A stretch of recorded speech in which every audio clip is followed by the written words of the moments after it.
Hey everybody, Sam Kavaris in the Nimnik Sports Update powered by Budweiser.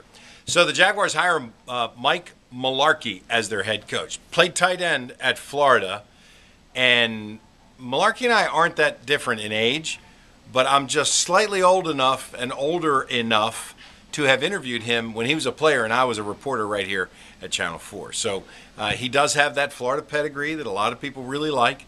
Went off to be a tight ends coach at Tampa Bay and Pittsburgh, offensive coordinator at Pittsburgh, head coach at Buffalo, was a finalist here when the Jaguars hired Jack Del Rio, went on to be an assistant in Miami, offensive coordinator in Atlanta, and now the Jaguars head coach.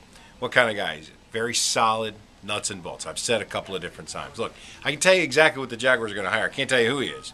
What they're going to hire is a nuts and bolts, straightforward, very football-centric, no Hollywood, no glitz, kind of let's get this done. We're here to win football games kind of guy. Well respected around the league, and a guy who controls the locker room and kind of creates a winning and culture of expectation in the building. That guy is, if you took all those things, that's Mike Mularkey. Now, the only question whether or not they would hire him was what he was like in the interview. And obviously, he interviewed very well with Shad Khan and with Gene Smith. So he'll be introduced on, what is that, Wednesday? Yeah, he'll be introduced on Wednesday at the press conference. And he's not going to light the world on fire. I mean, he's not going to stand up there and do a song and dance or play the trumpet or anything like that. I mean, he is going to give us that football coach stuff. And we were joking earlier today. All right, when was the last time you saw Mike Mularkey smile in any of the tape that we've shown? Never.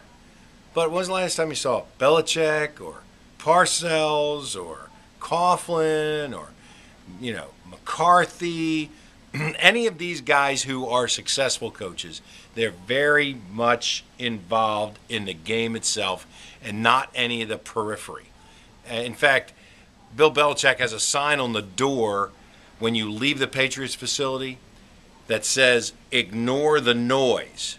It wouldn't surprise me if Mularkey did the same kind of thing. Yeah, everybody's going to scream and holler. It's not exciting. I'm not buying tickets. He's terrible. They didn't score against the Giants and all that. Fair enough. All that's fair criticism. And we'll ask him all those questions. But how many times, and Cole Pepper tweeted this last night, what would Green Bay Packer fans have tweeted about Mike McCarthy when they hired him? He was the offensive coordinator for the 49ers. They hated him.